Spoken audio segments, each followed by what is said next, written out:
Hello everyone and welcome to my channel. My name is Maisha. I knit and crochet plushies and crafts. If you're already subscribed, thank you. If you're new here, go ahead and subscribe if you want, obviously. There's knitting here, crochet, a little bit of chaos. It's a lot of fun. Now today I want to wrap up slash recap November and December. We're going to go through my favorite projects, my favorite slash most popular videos, some lessons I learned from my projects, and my goals for the future. So with all that, let's get started. So first, let's go into my favorite project. You have any guesses?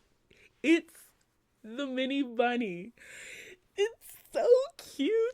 So this project was one of the first projects where I got a really nailed down face design. I was really working hard trying to figure out the face and make sure that I could use it as a framework for my future faces.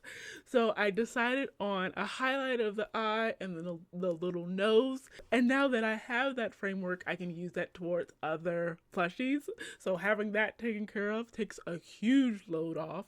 But it's just, and part of me is like his face is a little high in proportion to the rest of him, but I'm also like, he's just too cute. I don't mind. So I have two videos that I would call my favorites. The first would be what I'll call the bobby pin yarn cake video. So I was caking a lot of my yarn. I know a lot of people work from their skeins, but I feel like caking the yarn just makes it so much easier to use. If you're not familiar, using a tool like this that helps you almost make a ball of yarn, but better, it's so useful. But I was finding that in caking my yarn, the ends would be loose, and I know a lot of times you can just tuck them in, but even that was getting kind of annoying. So I was trying to look through my house for something that I could use to secure the ends, and I settled on bobby pins. I'm not really sure why bobby pins. I think I was gonna go with a clip or something that I could use. So I went with bobby pins, and the way these work so well. So I don't know if I was ever actually able to show you. So you can take the bobby pin on the end and just kind of slide it in. And if the yarn cake is a little smaller, you can just kind of slide it in on this top part so it doesn't catch in the middle. It just is so useful. I'm so glad I shared that video, but I was a little worried because I just knew someone was going to be in the comment section being like, that's, we all know that so and so did this video a while back. It's such a common hack. But I had the thought, hey, maybe there's someone in my audience who doesn't know this so and so that came up with it already. Let me share it for my audience so they can have this hack. And there were so many people were saying, oh my god, this is such a great idea. Oh my god, this is genius. Why did I think of this? You all made me feel so happy in the comment section. I'm so glad I shared it. So the second video we're gonna call the magic kitten video. And that's one when I was working on this kitten here and I was on the sewing stage. So I had to sew on the arms and legs and the ears, and I was very much like, ooh, I don't feel like doing this. Wouldn't it be great if I could go boop, boop, boop, and it was done? So I filmed it laughing the whole time. It's like, this is such a dumb idea. But it was fun, and it was so, like, silly and stupid. But I was, like, having such a fun time. Like, darn it, this didn't work. So I posted it, and I don't think I realized how many people related to not liking sewing. They're like, yeah, I hate sewing too. It's like, me too. Of course, as the plushie process, it has to be done, but it's so, like, tedious. So many people related to that video, and then there were so many funny comments on that video. One person was like, did you remember to charge my crochet wand? I'm like, that's such a funny idea. It is still one of my most popular videos. I think it has the most views out of anything on my channel as of filming, as far as I know. And it just goes to show that you never really know what people are going to relate to, what's going to resonate with people. So it's always fun of like, go with the dumb idea, go with the silly idea, go with the idea that made you laugh in the moment, because you never know who's also going to laugh too. I'm so glad I posted that video, and I'm so glad so many of you all enjoyed it.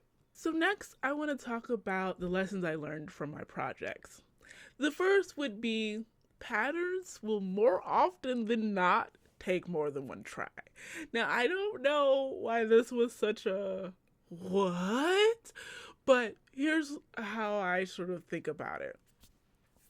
When I have a pattern, and with my considerable amount of skill, I've been doing crocheting and knitting for a long time. So I kind of assumed, oh yeah, I know what I'm doing. Everything is going to turn out exactly as I envisioned. That is not how it works. Because I think a lot of times my pattern and the vision, or someone's pattern, it's not always my pattern, there's some work and refining that needs to be done in between, no matter where my skill level is. Because even though I could say I'm skilled, it's like, nah, there's still always work that you can do to refine your skills. So the idea is, hey, you're going to have to keep refining from pattern to your vision, and that's okay. And it's just like a lot of times, I'm like, oh, wait, this should be perfect as soon as I finish it. It's like, no, that's not how this works. So when I was making my book pattern, or even working on the pattern, it took me 4 or 5 tries. It's like, yeah, it takes trying. And I think a lot of times, especially if you're someone like me who's a perfectionist and an overachiever, you sort of expect to get it on the first try, when you all are probably yelling at the screen of like, that's not realistic. Yes, I'm learning that. The second lesson kind of goes hand in hand. You can go back to projects that you weren't satisfied with. And that was a little stressful for me, because I think, so one example would be the kitten. So when I was working on some pictures for Christmas, I looked at the nose and I was like, it's not quite good, so I changed it to black when it was originally this color. And then as I was working on the bears and the highlights, I was like, oh, we fixed the eyes, so now we need to do everything else. And I worked on the feet. This one, originally, the feet were super pointy. I've talked about this a bunch of times at this point. So I went back and added those. And I think the last one was the big bunny. I added highlights. I don't know if you can see that because of the lighting, but I added a bunch of highlights, and I changed things to these projects that have been kind of sitting for a long time. And I had to remind myself, it's like, all of this stuff is yours. Like, you don't have to just say it's over there and done and then go on to the next thing. That's so much a part of the process. Once you finish, you're already thinking about the next project. But if you find that there's a technique you learned in, say, project E that you want to apply to project A, that's something you can do. That's something you can do. You have so much power over the projects and the stuff that you make that you can tweak designs as you go. And I don't know why. It sounds like such an obvious, like, yeah, you can do whatever you want. It's your stuff. But it just kind of feels that once you finish, you should be finished. But no, you can do what you want. It's yours. I will say, though, that it is a bit nerve-wracking, especially if you want to, like, change something that you've already sewed in, because you're like, oh, if I wreck this, I wreck this. But at the end of the day, like, whether you wreck it or not, you could just know, moving forward, hey, maybe I don't do it that way. Last up, we're going to talk about my goals for the future. Most of these are going to be specific to my business and this channel. So the first one, I want to level up my filming.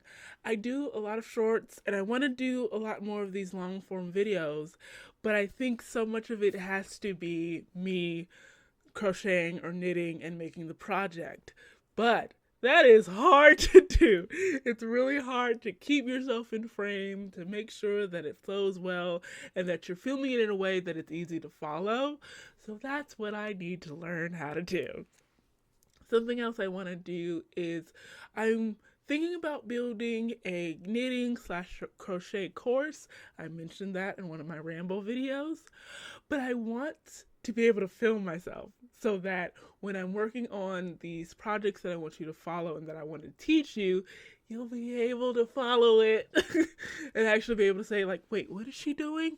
Like, I don't want you to have to say that. I want you to be able to follow what I'm doing. So that means I need to learn how to do this better. I think I have an idea of ways to film myself crocheting, knitting, but we gotta test those out and see how they work, and hopefully we can move forward. Because I think even just aside from the courses, when I'm doing my shorts and B-roll for the shorts, or just that, like, the silent moments and the easy moments, I want to be able to film those as well.